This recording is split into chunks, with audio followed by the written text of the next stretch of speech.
السلام علیکم۔ آج کی اس ویڈیو میں ہم احادیث اور صحابہ کرام کے اقوال کی روشنی میں اہل جنت کے نغمات اور خوبصورت آوازوں کا دل نشین تذکرہ سنیں گے کہ اللہ تعالیٰ اپنے نیک بندوں کو جنت میں کن کن طریقوں سے خوش اور محفوظ فرمائے گا۔ بسم اللہ الرحمن الرحیم۔ جنتیوں کا سماع یعنی نغمے اور ترانے سننا۔ ابن عباس رضی اللہ عنہ سے روایت ہے کہ اللہ تعالیٰ ایک ہوا بھیجے گا جو جنت کے درختوں کی شاخوں کے سروں کو حرکت دے گی، جس سے ایسی آواز بلند ہوگی جو انسان کے کانوں کو بہت لذت بخشے گی۔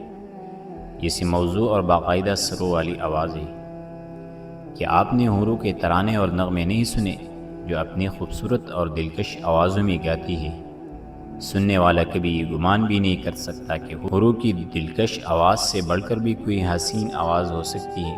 ان کا ترانہ یہ ہوگا: ہم نرم نازک جسموں والی ہے، ہمیشہ رہنے والی ہے اور مکمل حسن اخلاق والی ہے۔ ہم نہ مرے گی اور نہ کبھی ڈرے گی، ہمارے اندر نہ غصہ ہے اور نہ ہی کوئی کینہ اور بغض۔ خوشخبری ہے اس کے لیے جس کے ہم ہے، اور خوشخبری ہے اس کے لیے جو ہمارا حصہ ہے۔ اس کی تفصیل یہ ہے کہ بعض مومنین دنیا میں خوبصورت آواز پسند کرتے ہیں، تو ان کی خوشی کے لیے جنت میں کئی قسم کی خوبصورت آوازیں ہوں گی۔ نمبر 1، درختوں کی حرکت سے پیدا ہونے والی آواز۔ جیسا کہ پہلے ذکر ہوا، ابن عباس رضی اللہ عنہ فرماتے ہیں کہ جنت میں اللہ تعالیٰ ایک ایسا بڑا درخت پیدا فرمائے گا جس کے سائے تلے ایک سوار 100 سال تک چلتا رہے، پھر بھی وہ سایہ ختم نہیں ہوگا۔ جنتی اس کے سائے میں بیٹھے باتیں کر رہے ہوگے تو بعض کے دل میں دنیا کے لہولاب کا شوق پیدا ہوگا۔ اللہ تعالیٰ ایک ہوا بھیجے گا جو شاخوں کو حرکت دے گی، اور اس کے نتیجے میں دنیا کی تمام لہولاب کی پاکیزہ آوازیں شروع ہو جائے گی۔ سید بن سعید الحارثی رحمہ اللہ فرماتے کہ جب جنتیوں کو خوبصورت آوازیں سننے کا شوق ہوگا تو اللہ تعالیٰ اس درخت پر ایسی ہوا بھیجے گا جس سے ان کے خواہش کے مطابق ہر قسم کی آوازیں پیدا ہوگی۔ نمبر 2، حضرت داؤد علیہ السلام کی آواز۔ آپ علیہ السلام اپنی شیریں اور نرم آواز میں اللہ تعالیٰ کی عظمت بیان فرمائیں گے۔ ان کی آواز میں اتنی لذت ہوگی کہ جنتی دیگر نعمتوں کو بھول جائے گی۔ نمبر 3، حوروں کی خوش آوازی۔ علی رضی اللہ عنہ سے روایت ہے کہ رسول اللہ صلی اللہ علیہ وسلم نے فرمایا، جنت میں حوروں کا ایک مجمع ہوگا، وہ اتنی میٹھی آواز میں یہ شعر گائے گی کہ ایسی آواز کسی نے کبھی نہیں سنی۔ ہم ہمیشہ رہنے والی ہے، کبھی ختم نہ ہوگی۔ ہم ناز و نعمت میں رہنے والی ہے، کبھی برے حال میں نہ ہوگی۔ ہم راضی ہے، کبھی ناراض نہ ہوگی۔ خوشخبری ہے اس کے لیے جو ہمارے لیے ہے اور ہم اس کے لیے ہیں۔ انس رضی اللہ عنہ سے روایت ہے کہ رسول اللہ صلی اللہ علیہ وسلم نے فرمایا، حوریں جنت میں یہ ترانے گائے گی: ہم خوبصورت حوریں ہیں، عزت دار شوہروں کے لیے پیدا کی گئی ہے۔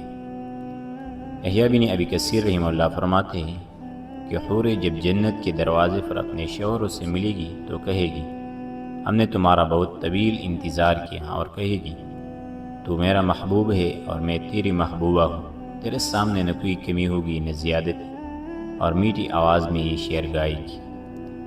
نمبر 4، فرشتوں کی خوش آوازی۔ اوزاعی رحمہ اللہ فرماتے کہ اللہ تعالیٰ نے اسرافیل علیہ السلام کی آواز جیسے خوبصورت آواز کسی کی نہیں بنائی۔ جب انہیں حکم ہوگا تو ترانہ شروع کرے گی۔ آسمان میں کوئی فرشتہ ایسا نہیں رہے گا جو تسبیح اور عبادت میں مشغول نہ ہو جائے۔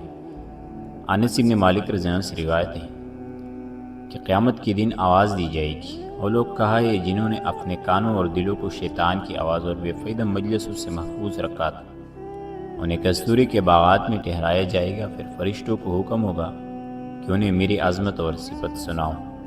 شاربین نوشب رحمہ اللہ فرماتے کہ اللہ تعالیٰ فرشتوں سے فرمائے گا، میرے بندے دنیا میں خوش آوازی پسند کرتے تھے، اب انہیں خوبصورت آواز سناؤ۔ تو فرشتے تسبیح، تحلیل اور تکبیر کی آوازیں شروع کرے گی جو اتنی میٹھی ہوگی کہ انہوں نے کبھی نہیں سنی ہوگی۔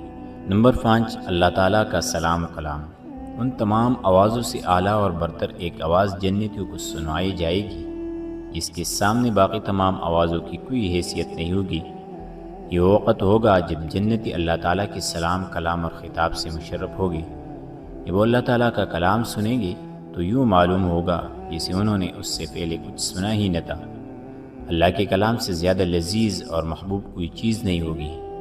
عبداللہ بن ابی بریدہ رحمہ اللہ فرماتے کہ جنتی ہر دن 2 مرتبہ اللہ تعالیٰ کے حضور جائیں گے اور اللہ تعالیٰ انہیں اپنے کلام پڑھ کر سنائے گا۔ سبحان اللہ، یہ ہے وہ عظیم نعمتیں اور روحانی نغمات جو اللہ تعالیٰ نے اپنی اطاعت گزار بندوں کے لیے تیار کر رکھے ہیں۔ اللہ تعالیٰ ہم سب کو اپنی ان خوش نصیب بندوں میں شامل فرمائے اور جنت الفردوس کا حصہ بنائے، آمین۔ اگر آپ کو یہ ایمان افروز ویڈیو پسند آئی ہو تو اسے لائک کریں، شیئر کریں اور ہمارے چینل کو ضرور سبسکرائب کریں۔ جزاکم اللہ خیر۔